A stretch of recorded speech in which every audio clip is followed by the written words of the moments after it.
welcome back to the Funky Brain Podcast. My name is Dennis, and this is my funky brain. There's a lot going on up here, but I'm feeling better than I used to. So we're getting somewhere. It's progress, not perfection, right? Before I get started, I just want to say real quick, this episode is brought to you by Life Mastery School, a series of free videos that I put together to help you in every area of your life, like health and wellness, or you can talk to me about that, or you can talk with our guest about that. Addiction recovery, love and relationships, and just all around life mastery. Let's roll into what we're doing here today. And our guest today, he's a super high energy athlete, certified life coach and nutritionist, and former house guest on the hit show Big Brother, which I have to admit is one of the only reality shows that I watch. I know, don't judge me. But anyway, I was just recently a guest on his show and I loved his energy. So I asked him to hop on the Funky Brain Podcast. Mr. Rance, how are you doing today? Dennis, I'm doing really well. Thanks so much for having me. I appreciate it. I was looking forward to it today. I know we're going to have a fun chat. I love talking with you because you're positive and happy and healthy. And I love positive and healthy and happy people. Amazing. Thank you. Your words mean a lot. I try to be happy. I try to be healthy, and I always try to be positive. How is 2021 treating you? Did you recover from 2020? Was it like a big traumatic event for you? Great question. 2021 is going really, really well.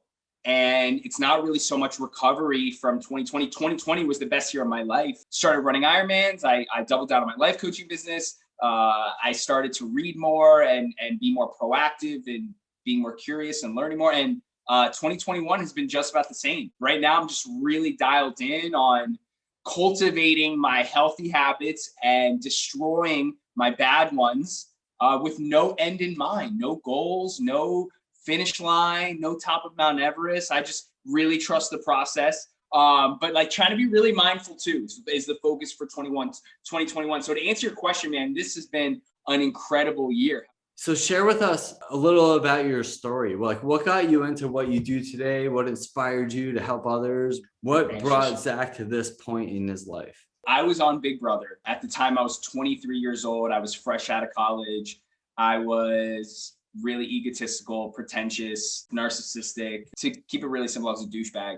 And right after Big Brother, I came out the show with followers on Instagram and a lot of attention and people asking me to do things, and everyone seemed to care about who I was now. I was thrown into the spotlight, right?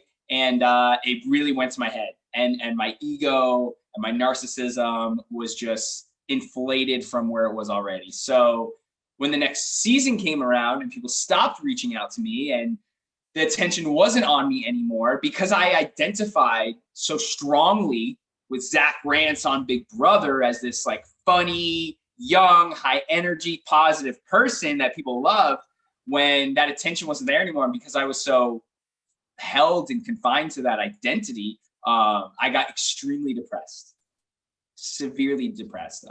We didn't leave my house, started really abusing drugs and alcohol, started really just making terrible decisions, burning bridges, made a lot of choices that I would end up regretting, and hit a really low point in my life, really, really low point in my life. I was waking up with nosebleeds every day. I was just getting high and spending all my money on alcohol and bottles to impress people. I thought, hey, I'm famous. I got to show people that I can buy bottles, and I got to show people that I can wear expensive clothes. And it ended up really backfiring on me. And I just once I hit rock bottom, I was like, all right, I could either sulk or I could take control. And I knew that it wasn't going to be an overnight change. And I knew that it was going to take a lot of sacrifice. It was going to take a lot of grit. It was going to take a lot of effort, right? And I knew that it was going to take a lot of discipline. And I had to be a lot more conscious about making better choices, not just like macro better choices, but like micro better choices. Like, should I go get high with my friends at the beach? Or should I maybe just like chill for 5 minutes, just listen to my breath and then open a book, right? And I started just getting a little better every day. And I started building my willpower muscle. And I started to enjoy feeling better in my body. Like I was always so sluggish and had so much brain fog, and my body hurt from drinking the night before. But then I started feeling really clean and like full of energy. And I just felt, I was seeing results. I was like, damn, this is pretty good. This is pretty good. Let me get a little better. So I started in 2017, I doubled down on reading. and I deleted Instagram, and I just opened up a bunch. I mean, I have probably 400 books right next to me against my wall. And I started reading a lot, learning, and I discovered who Buddha was. And I read The Power of Now and A New Earth by Eckhart Tolle. And I read Untethered Soul. And I started learning more about mindfulness and meditation and consciousness and spirituality, law of attraction, manifestation. I'm like, okay, this stuff's pretty interesting. I'm passionate about these things. I'm going to start taking these principles and applying them to my life. And besides like waking up earlier, eating healthy, and just like working 80 hours a week, I try to be really mindful. And long story short, dude, I just kept getting better every year. Every year I had a different project in mind, whether it was like 2017 was reading, 2018 was just like working really hard. 2019 was really just cultivating those positive habits of waking up early, like 4:30 a.m. every day. And now I'm a certified life coach, certified nutritionist, and it holds me accountable, holds me to a higher standard. I now have a responsibility and an obligation to step into the greatest version of myself every single day, not only for my clients, but for myself, so I can continue to get better. And it's funny now that it's 2021 and I'm healthier and I'm doing Ironmans and I have more money and I have flourishing real estate business and life coaching is going well. I feel so blessed, but now my goals change again. And I'm not trying to make $20 million. I'm not trying to build a successful business. No, I'm just trying to be better every single day. And the motivation doesn't even exist anymore. I don't even have motivation. It's like, yo, what can I do today to get better and be more mindful? So that's kind of where I'm at. This is still just the very beginning, still trying to figure it out, trying to figure out life and stuff. But it's brought me to connect with amazing people like yourself. You know, I can learn so much from you because I do have some addictions and vices that I'm working through that still hold some control and power over me. And I'm just, it just kind of all like works full circle with what I'm trying to do here on this planet in this lifetime. So everything you were talking about is just so spot on. I didn't know so much about all the addiction and stuff that you had gone through, but I love hearing that. And so like my audience is really well based in addiction recovery. So it's cool to hear that you were able to recognize those things and bounce out of it the way that you have, and then live a life of service. Tell us a little bit about your health coaching business and how your health and wellness coaching. Absolutely. So obviously our health is pretty much the most important thing we have, right? What's $50 million if, you know, you're in a hospital bed all day? So taking care of your health is obviously super important. That goes without being said. My nutrition coaching business is pretty self-explanatory. The real value in the coaching business is the accountability. It's, you know, diet is really simple, man. Don't eat any sugar, stay away from soda, you know, eat whole plant-based foods, a lot of greens and reds and yellows and oranges with veggies and fruits, get clean grass-fed protein, whether you want to be plant-based or not. And don't overeat. Don't overeat, right? Because overeating is bad for inflammation inside our body. So it's pretty simple, but it's easier said than done. And I work with clients on a weekly basis to hold them accountable to their commitments regarding their diet. I have most of my clients are trying to lose weight. I have a lot of clients who right now are on track to lose over 100 pounds. And the weight loss, I think the most important thing for the weight loss is just burning a lot of calories, obviously.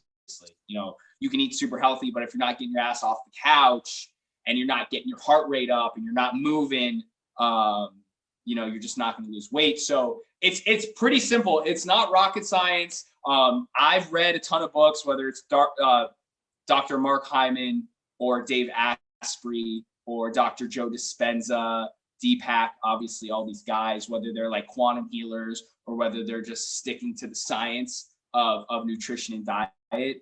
And I think I'm living proof that, you know, not only do you want to focus on your health right now for the future, because you don't want to be 90 years old and in a wheelchair, you want to be 90 years old running marathons, right? But eating healthy so you can feel good right here, right now. Because when I eat like shit, I feel like shit. And when I eat healthy, I feel healthy, right? So it's not just about 50 years from now, it's about right now. Right now, like I feel great right now because I fasted for 16 hours and then I burned 500 calories. I ate 3 eggs and I drank some superfood drink, right, with some wheatgrass and some spirulina. Like, I'm just feeling good right now. About to go hit a workout. So, but yeah, as far as the business goes, it's really just accountability. It really is. Yeah, I agree. Yeah. And somebody to pull you through to the other side when you don't want to. I would say like the biggest component in the success is consistency, right? Like all these diets we hear about work. Otherwise, you wouldn't hear about them. The thing is the consistency part. So people say all the time, oh, I went on that diet. It didn't work, but it did work. You stopped working it, right? So it's like you go on the diet, you get off the couch, you eat a little less, you lose 30 pounds, and you're like, this is great. So I started eating cheesecake again, and I put the weight back on. And then you're talking to somebody and they say, did you try that diet? You say, yeah, I did, but it didn't work. But it did. You stopped working it. Right. So the accountability, the coach helps pull you through to the other side and say, come on, how did you do this week? Oh, did you fall behind? That's okay. Let's pick it back up and keep it going. 100%. And you know what's also interesting too? I've only been in the coaching space now for a little less than 2 years, but the accountability, I think, is the most valuable component to the client coach relationship.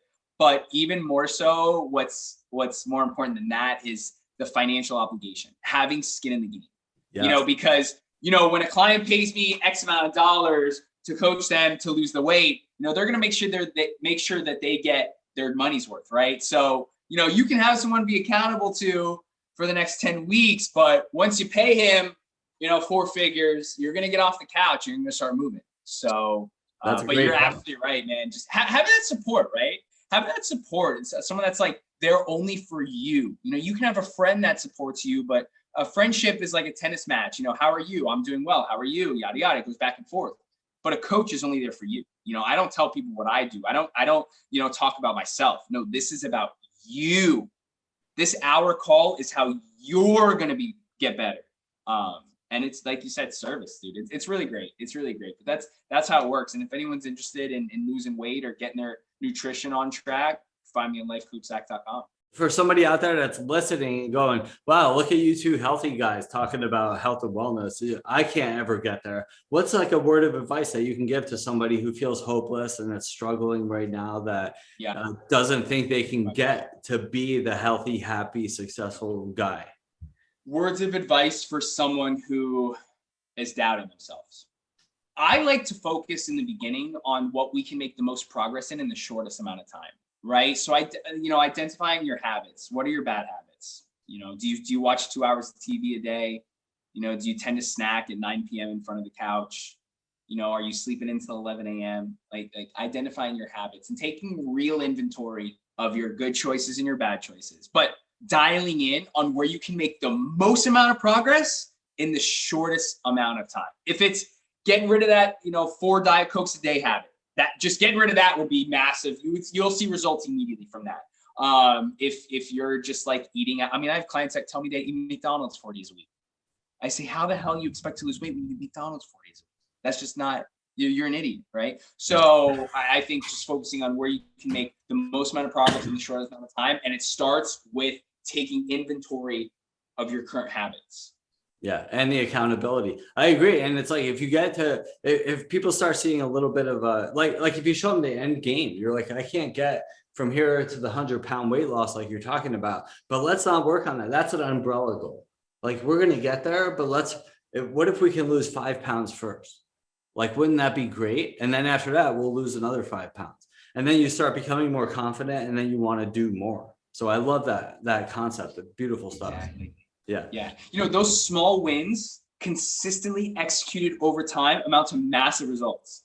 Let's not do a 360-degree life change right here. No, just stop drinking diet soda and walk 10,000 steps a day. That's it. Next week, we'll start waking up a little earlier and get to the gym before work.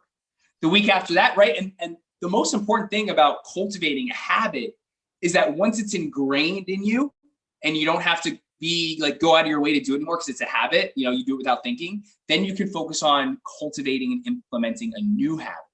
So let's get this habit dialed in for the next 10 days and then focus on a new habit and then get that one dialed in and then focus on a new habit, then get and repeat.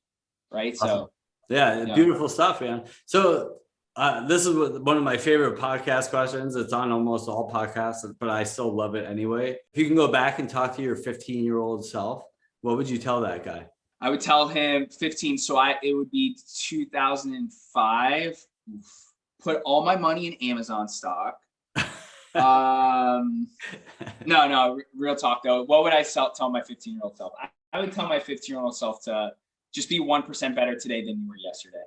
If I did that, it's the compound effect. Darren Hardy, compound effect, best book of all time. I mean, if you really just get 1% better every single day, in 365 days, you're not 365% better. You're a lot more than that because it compounds on itself. So I would just say, look, Zach, just be better today than you were yesterday. Be a better son, okay? Try a little harder in school. Be a better friend, And you know what? It's funny. You don't really, at least for me, I didn't really care too much about history until recently. I didn't really care about Benjamin Franklin, and I didn't care about Socrates, and I didn't give a shit about, colonization of this country. Like, none of that stuff matters. But then you start realizing, hey, like, history can tell us a lot. History really identifies a lot of patterns, and not patterns so you could be ahead of the curve, but patterns that, you're eventually going to go through. Right. So I would start learning more about history, because right now I'm so passionate about, my favorite people of all time are Marcus Aurelius, Leonardo da Vinci, and like Nelson Mandela. That guy's got a lot of heart, a lot of peace, and a lot of forgiveness. Right. So those are people that I like learning about.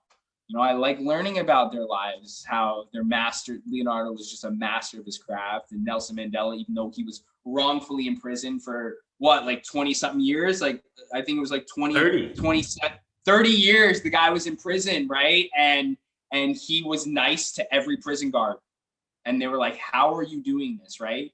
And then he got out of prison, he forgave everyone, he said he was sorry even though he didn't do anything wrong, and then he was like the president of South Africa. Is that what happened?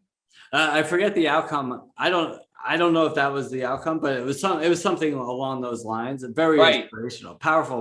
So learning more, I would tell myself, learn more about history, and put all your money in Amazon stock is what I would say. Those are good words of advice. I think that the overall lesson there is stay teachable, right? Approach everything. Exactly. The beginner's mind. Right. The mind of an expert, there's no room for growth. There's no room to learn anything new. But the beginner's mind, it's infinite. If somebody says something to you, you're like, oh, I know that. But thanks. Now you just close yourself off to any possibilities of growth.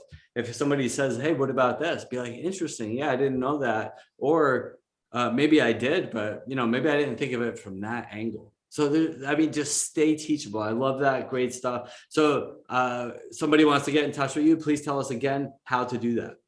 Lifecoachzach.com. That's lifecoachzach.com. My blogs are there. My podcasts are there. My YouTube videos are there. My testimonials are there. You can schedule a free 15-minute call with me there. You can purchase my mental health course. You can purchase my nutrition course there. Or if you just want to get in touch with me and DM me on Instagram, I pretty much respond to most people. You can find me on Instagram at Zach Rancey, ZachRancey. Awesome. Thank you so much, man. Well, it was a pleasure to see you again. You're awesome. I appreciate you and your words of wisdom. And if anybody's listening and needs help with their health and wellness goals, or just wants some more inspiration, please reach out to Zach, and he'll help get you there. Thank you so much. I'm super happy that we crossed paths, and I cannot wait to visit you in Playa del Carmen in November. Yeah, I look forward to it, man. We're going to have a great time. Love it, dude. See you soon. All right. Have a great day. Thanks, everybody, for tuning in to the Funky Brain podcast. I hope you heard something awesome. I sure did. Talk to you soon. Bye. Did you know that as of June 2020, more than 36% of the adult Americans are clinically obese and another 33% are overweight? For those who are counting, that's nearly 70% of the adult American population who is overweight or obese. And that is a staggering number, wouldn't you agree? So how did this happen? Well, it's too much to explain in this little video, but it goes back to the Great Depression 90 years ago when we started making food and developed all kinds of preservatives and chemicals. And of course, the biggest culprit of them all, processed sugars. And then you throw in all the fast food restaurants that used to just be a treat, which is now how most Americans eat on a daily basis. And you have the perfect equation for a pre-diabetic nation. How did all this happen? Well, there are lots of reasons, but marketing is certainly one of them. When you watch a commercial, they have about 30 seconds to tell you that 1, you have a problem, and 2, here's the solution. In this case, you're hungry and we're going to feed you fast and cheap, and that's what we want to hear. Then you combine that with the fact that we can't sit still by ourselves anymore, that we need to be doing something to be distracted from feeling our feelings and thinking our thoughts, dealing with our broken relationships, our credit card debt, politics, and how we don't like to look in the mirror anymore. You see, all of our health and wellness problems stem from our emotional stability. If we're comfortable with ourselves, we have enough money, the kids are behaving properly, and we fit into our skinny jeans, it's much easier to control our eating habits. As soon as something is off or challenging or uncomfortable, we look for outside sources to keep us happy and fulfilled on the inside, which rarely works the way we want it to. It could be alcohol, drugs, shopping, or in this case, food. And if we don't find a way to deal with our emotions, we end up on a slippery slope. So this was me when I was 27 years old. I know what it's like to be unhappy, unhealthy, and unsure how to make the changes in my life to become happy and healthy again. Now, this is me at 49 years old. I was able to change my life, and now I spend my life helping others to do the same. If you'd like to learn more about emotional regulation and how to manage your health and wellness, please reach out for a free session. No matter how hopeless you might feel, we'll get your life turned around. I guarantee it. Have a beautiful day. I'll talk to you soon.